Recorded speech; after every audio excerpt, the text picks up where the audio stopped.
হিন্দু ধর্ম, হিন্দু শব্দটির অর্থ কি সেটা সর্বপ্রথম আমরা জানব।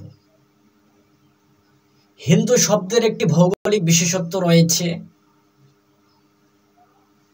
অর্থাৎ সিন্ধু নদের আশেপাশে যারা বসবাস করে তাদেরকে বলা হয় হিন্দু। এছাড়াও কিছু কিছু ঐতিহাসিকগণ বলেছেন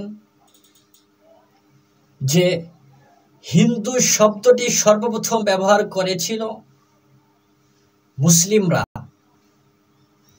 এই মুসলিমরা সর্বপ্রথম হিন্দু শব্দটি ব্যবহার করেছে।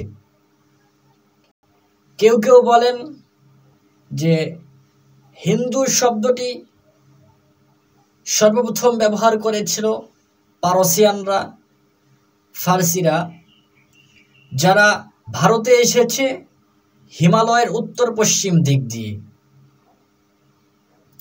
এনসাইক্লোপিডিয়া অফ রিলিজিয়ান অ্যান্ড এথিক্সের 6 নং ভলিউমের 599 নং রেফারেন্স অনুযায়ী সেখানে বলা হয়েছে যে হিন্দু শব্দটি সর্বপ্রথম ব্যবহার করেছিল মুসলিমরা।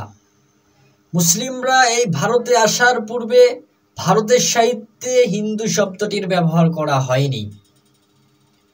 পণ্ডিত জওহরলাল নেহরুর মতে তিনি তার গ্রন্থ দ্য ডিসকভারি অফ ইন্ডিয়াতে উল্লেখ করেছে 74 এবং 75 নম্বর পৃষ্ঠায়।